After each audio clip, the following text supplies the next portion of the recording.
Enfim, chegou a segunda temporada de A Casa do Dragão, ou House of the Dragon, o nome original aí da série, trazendo uma bomba logo no final desse primeiro episódio, que logicamente vai desencadear vários problemas e treta. Finalmente temos a verdadeira Dança dos Dragões começando. Em meio a esses conflitos está Aegon se situando no trono, entendendo que é governar, um pouco perdido ainda, e um episódio completamente sentimental, principalmente por causa da Rhaenyra. Eu acho que uma definição muito bem dada para esse primeiro episódio da segunda temporada seria sobre mães. A Alicent sentindo um pouco dessa dor meio que distante ali da Rhaenyra, a Rhaenyra em busca de sentindo todo esse luto, né? Sentindo a perda em si, e no final a Helaena passando por uma situação catastrófica. Enfim, vamos para a análise desse primeiro episódio. Tem vários detalhes, tem algumas configurações que a série repaginou, mudou para outros lugares, porque entendeu que algumas críticas lá da primeira temporada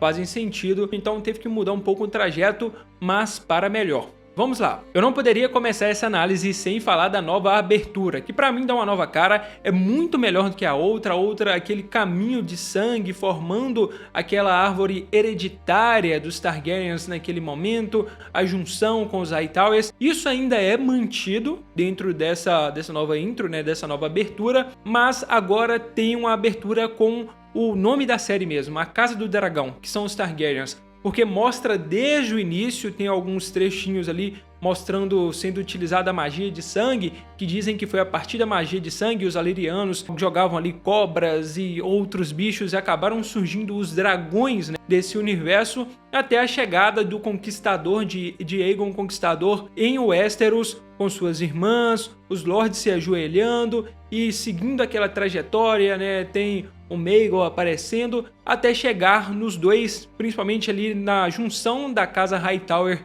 com os Targaryens, diversificando em duas linhas, né, os verdes e os pretos, com a Rhaenyra no trono de pedra, lá em Pedra do Dragão, e também o Aegon no trono de ferro, ali em Porto Real. Inclusive, a gente não vê a Rhaenyra sentada no trono nesse primeiro episódio.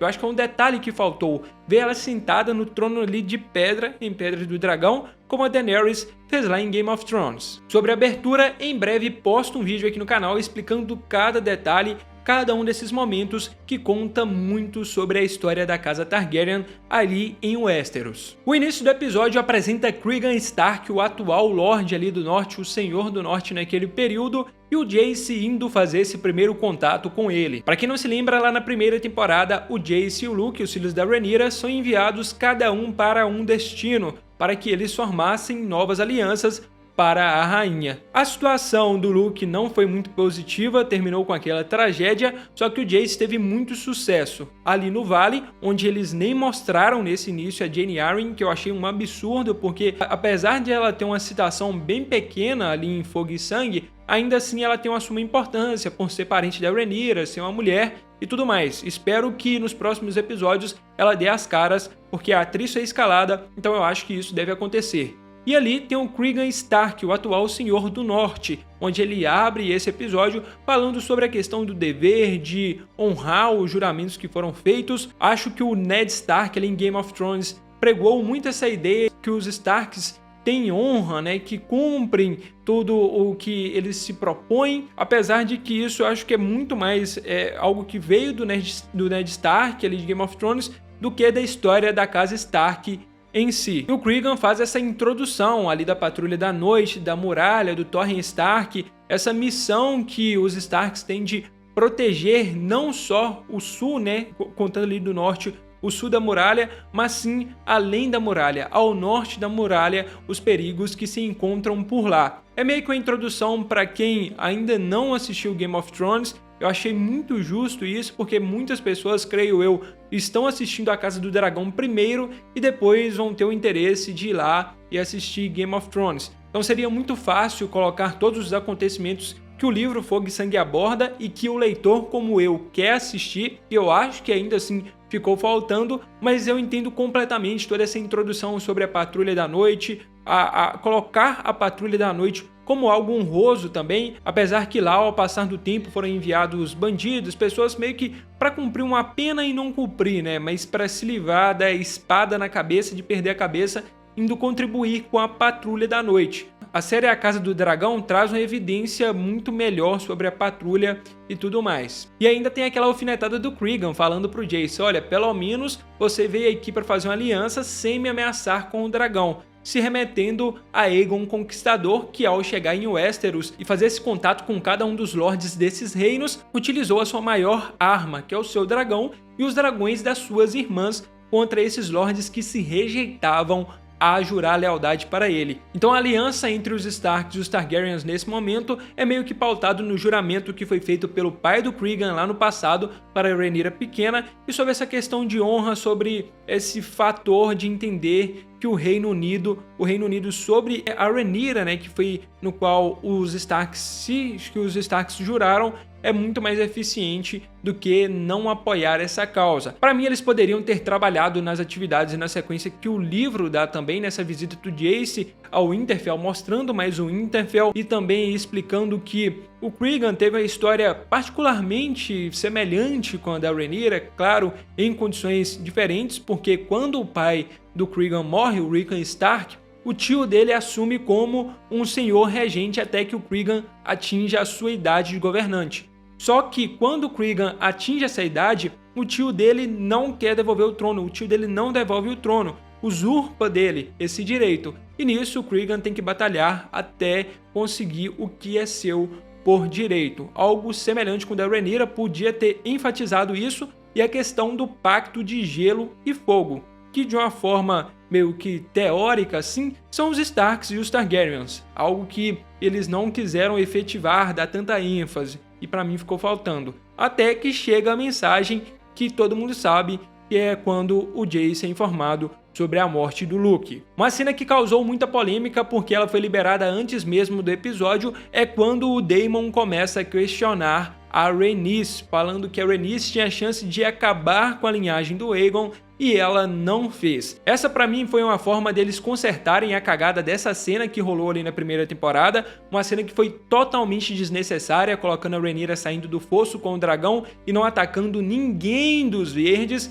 Então eles meio que trazem esse diálogo com o Daemon para colocar meio que essa sensação na Rhaenys de que no futuro ela pode pensar, pô, se eu tivesse matado eles eu teria resolvido isso, como se fosse uma dívida que ela tem. Muitas pessoas criticaram o Daemon por essa postura quando saiu esse trechinho de cena, falando que o Daemon tá chato, isso e aquilo, mas eu achei justo, porque são coisas ditas no calor do momento. Então faz sentido ele questionar isso, porque o público questionou essa ideia. Pô, se a Rhaenys saiu ali de um dragão, do fosso do dragão, por que ela não matou a linhagem de Aegon ali na época? E faz sentido o Daemon também seguir para essa linha. Do mesmo modo que eu não concordo quando o Daemon faz um questionamento semelhante ao Eric, e ele explica, não, que desde criança eu sou da guarda real, eu e meu irmão fomos juramentados desde os 10 anos, 9 anos por aí, e é meu dever proteger qualquer membro da família real.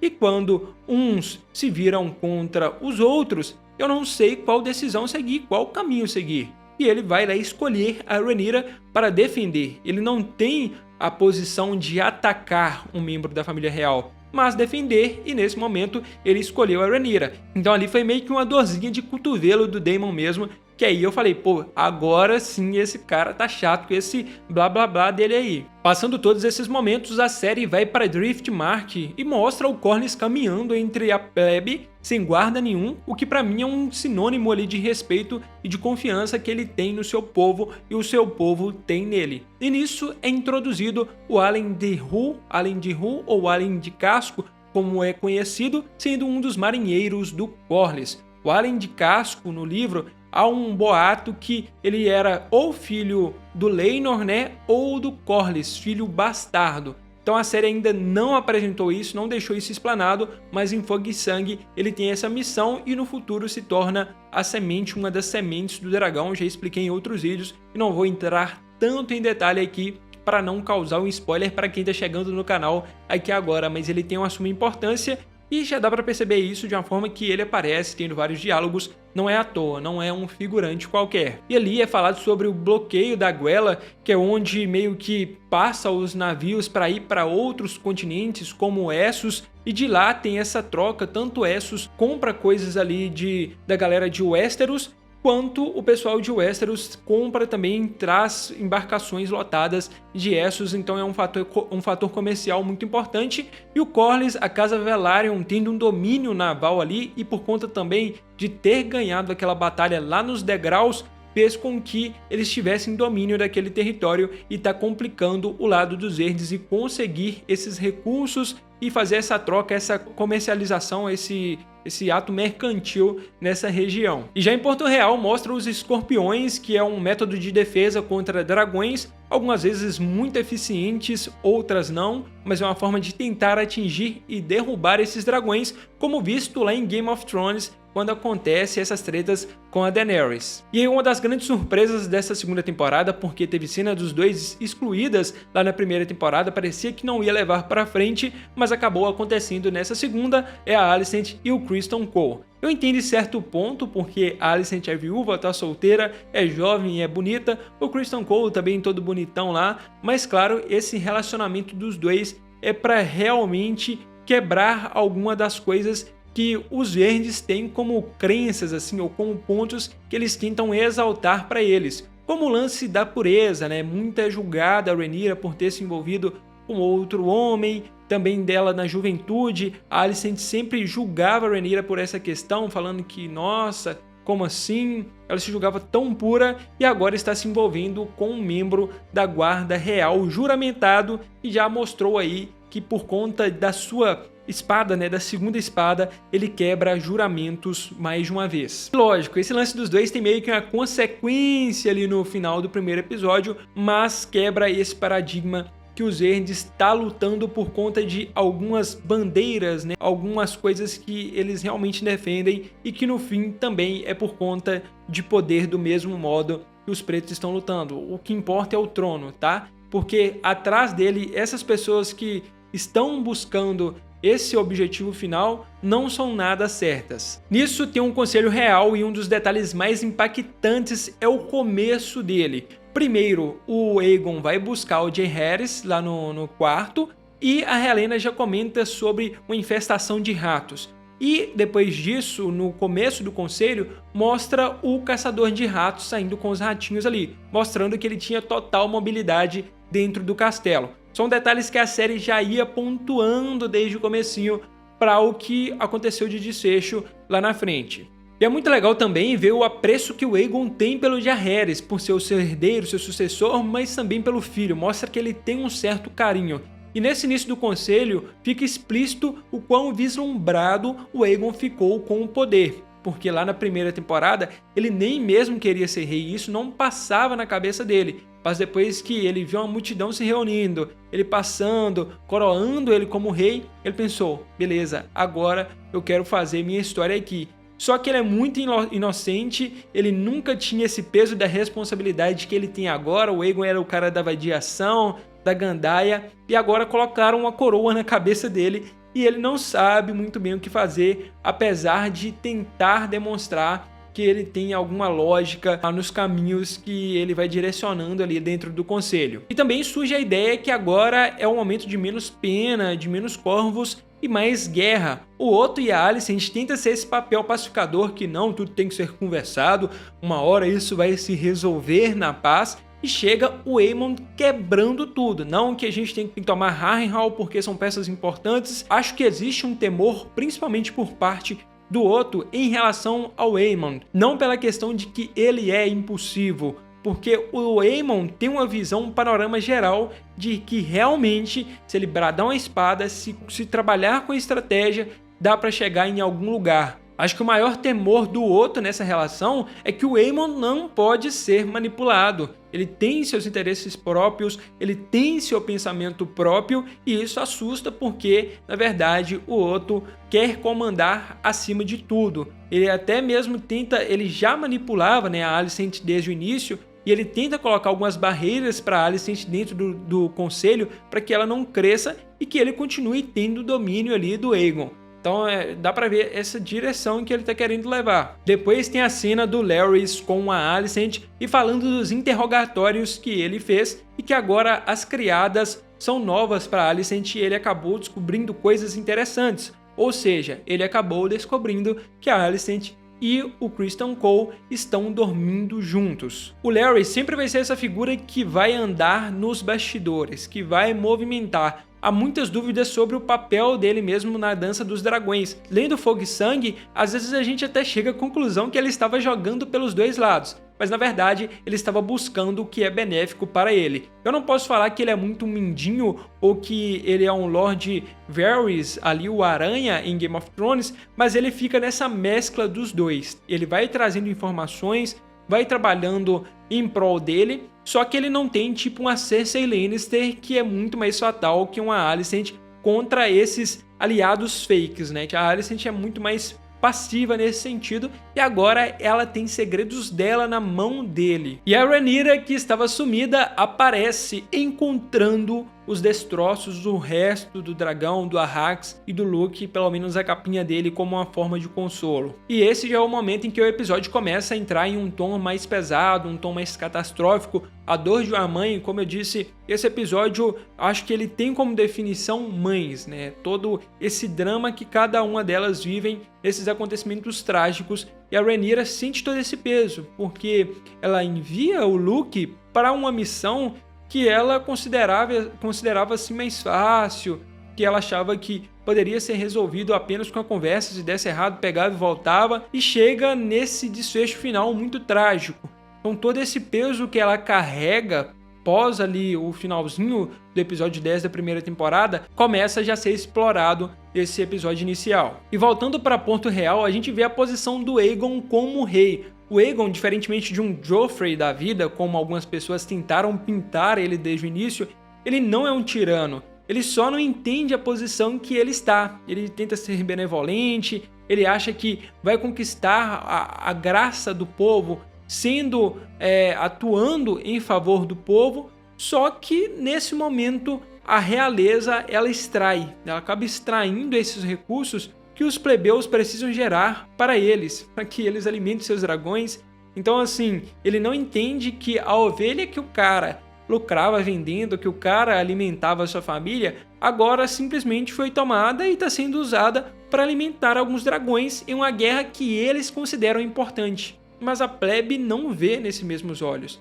E é um parâmetro também que eu acho que a série entregou nessa audiência, porque eu estava revendo Game of Thrones recentemente e acontece uma situação que um cara chega e reclama com a Daenerys que as ovelhas dele foram atacadas pelos dragões da Daenerys. A Daenerys já tem uma solução bem rápida: olha, eu vou te pagar o peso das suas ovelhas em ouro para você seguir sua vida. E já o Aegon tá tipo assim, não, vou pegar e vou devolver essa ovelha para você. Ele nem mesmo consegue pensar em uma solução como governante. Então mostra muito essa inocência que ele tem. Repetindo, ele não é um tirano, ele é totalmente um cara vislumbrado. E dá pra ver que o Aegon ele mesmo não acreditava que ele seria um rei e por isso teve todo esse despreparo. Ele não teve treinamento nenhum, ele nem se considerava nessa posição. E cenas como essa tentam evidenciar isso. E mais uma vez, o outro ali sempre no controle. E eu não poderia deixar de mencionar o Rughammer, que aparece nessa audiência. Ele é um ferreiro, o Rughammer que também é uma das sementes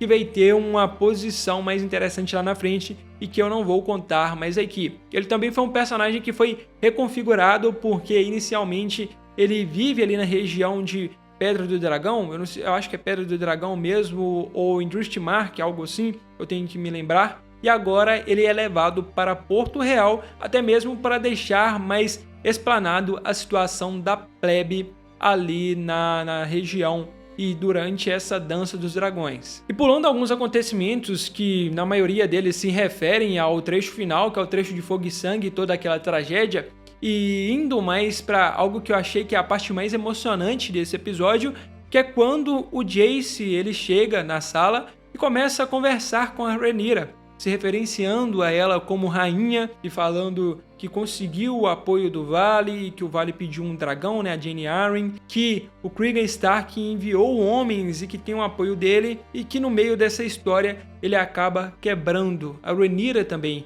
esse sentimento da perda, sabe? Algo extremamente forte. E na continuidade tem o funeral ali do Luke. E em meio a esse funeral tem a Alicent acendendo uma vela com o nome do Luke. Torna a falar novamente. É um episódio que mostra muito sobre essa questão do amor de mãe, do sentimento mesmo. que apesar de toda essa tragédia, de uma rivalidade que vem crescendo, de um matando uns aos outros, o amor de mãe ele é compadecente, ele é complacente um com o outro. Porque chegou ao ponto de uma criança, né, um jovem matando uma criança matando a outra, não lembro qual que é a idade do Aemon nesse momento, por conta de poder, por conta de uma atrocidade. E a Alicent acendendo uma vela não é algo muito distante do livro. Eu acho que a Alicent sim é uma Alicent muito mais extrema, a Alicent do livro comparado com a Alicent da série. Só que quando ela recebeu a informação lá em Fogo e Sangue, que tá aqui atrás, que o Aemon atacou o Luke, ela ficou desesperada, porque não só pela ideia de que uma guerra agora se explodiria, mas creio eu que realmente teve esse mesmo sentimento de mãe, sabe? De ver que uma mãe perdeu seu filho. E pra mim esse foi um dos momentos assim mais, eu acho que o melhor momento desse episódio. Um momento bem emocionante. E nisso começa a parte mais trágica do primeiro episódio, que é quando o Daemon já começa a articular aí com a Mysaria após a Rhaenyra ter voltado e pedido a cabeça do Aemon Targaryen, e o Daemon começa a articular com a Mysaria, que aparece ali em Pedra do Dragão e tentando achar uma pessoa para que execute o trabalho sujo que ele pensou de realmente trazer essa cabeça do Aemon para Rhaenyra. E tudo começa a se desandar com a ordem do Daemon, o que inicialmente era para ser o Aemon entrando nessa jogada. Ele meio que fala, beleza, o Aemon, aí se a gente não encontrar um filho por um filho, que é a frase icônica de Fogo e Sangue e que foi meio que expandida para muitos contextos, mas pelo menos para essa ideia inicial do Daemon de ter a cabeça de um Targaryen Hightower, vamos dizer assim. E nisso, um membro dos Mantos Dourados e um caçador de ratos vão para dentro dessa missão, utilizando os túneis do Maegor. O Maegor que foi um rei tirano nessa história Targaryen,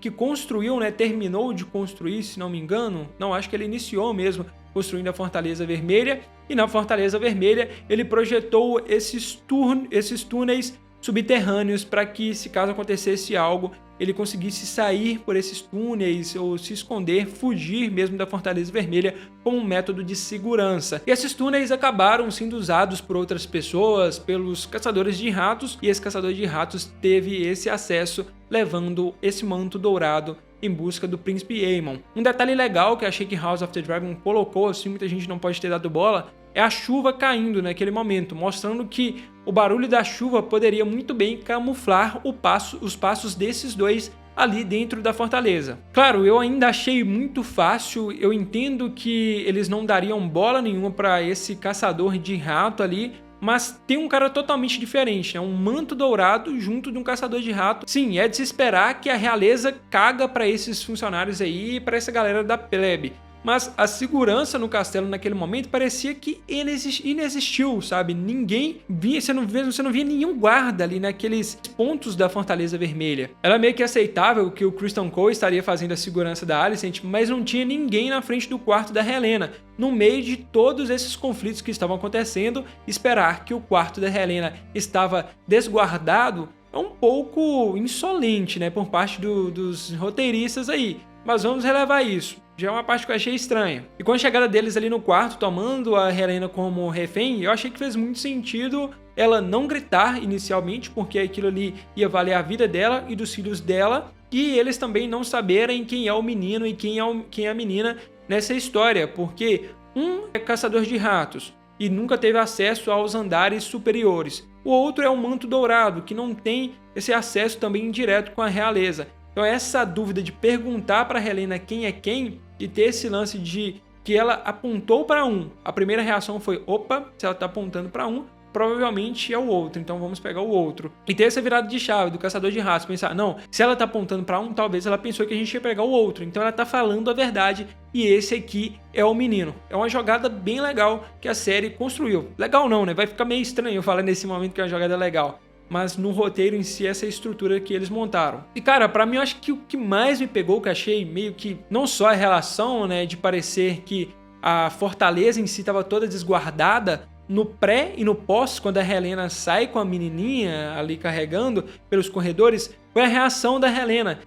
Como eu falei, eu não esperava que ela gritava. porque se ela gritasse, seria dar um alerta gigantesco assim e a galera, os dois iam acabar matando ela. Mas ela poderia meio que tentar barganhar, não, eu sou a rainha, me leva no lugar, isso e aquilo, ter um pouco daquele desespero sussurrado, e ela se demonstrou totalmente um peixe morto ali com tudo que estava acontecendo na frente dela. Se você vê que a Helena, ela é muito sensível com as coisas que vão acontecendo ao seu redor. E essa sensibilidade acabou se tornando frieza no meio dessa tragédia, ela vendo o filho dela ali sendo morto. E cara, o que me pegou muito dessa cena, pra falar pra vocês, é escutar o barulho de uma serra, né, da faca cortando assim. Isso ali foi pior do que mostrar um sangue explícito, sabe? Escutando aquele rugido, aquele, sei lá qual é o nome que fala, da faca passando no pescoço do menino. Pra mim ali foi um dos pontos pesados mesmo desse momento. Só que essa reação da Helena de ser passiva, de não ter tentado pelo menos algo, de se colocar no lugar, me pegou muito. Ela saindo ali no castelo silencioso, como eu falei, parece que não tinha guarda nenhum, que não faria muito sentido pela situação, pelo momento que eles estão vivendo, e claro, se concluindo com ela chegando ali no quarto da Alicent e do Criston. Aquilo sim também me pegou muito, tá? Me pegou muito porque mostrou que a relação dos dois, essa safadeza que tá rolando, tem um propósito. E de novo, a Alicent e o Criston enchem a boca para falar sobre essa questão quase como se fosse a santidade, né? Como se eles fossem puros. Então, esse momento dos dois, essa treta aí, esse finalzinho com os dois sendo pego no pulo, né? Por sorte sendo a Helena, por sorte e azar, porque foi uma tragédia gigante, coloca também essa morte do menino na conta de ambos. Enfim, um episódio que mostra uma série num ritmo diferente. House of the Dragon tá muito menos desacelerada do que na primeira temporada, onde tinha um turbilhão de acontecimentos em um único episódio só, porém traz espaço para emoção, para momentos chocantes, como teve na parte final, e uma evolução técnica muito grande. Eu achei os cenários muito bonitos, é uma forma, assim, uma fotografia que não precisa ficar utilizando de grandes contrastes ou de uma escuridão para representar algo tenso, são imagens bem claras mesmo, onde você consegue visualizar tudo, não precisa esconder nada. Agora, é esperar o segundo episódio para vermos as consequências desses atos, o que vai acontecer, quais decisões serão tomadas e se vai haver logo uma treta gigantesca de cara ou apenas preparativos para algo maior. Acho que o segundo episódio deve dar uma pisada no freio para que não aconteça, não se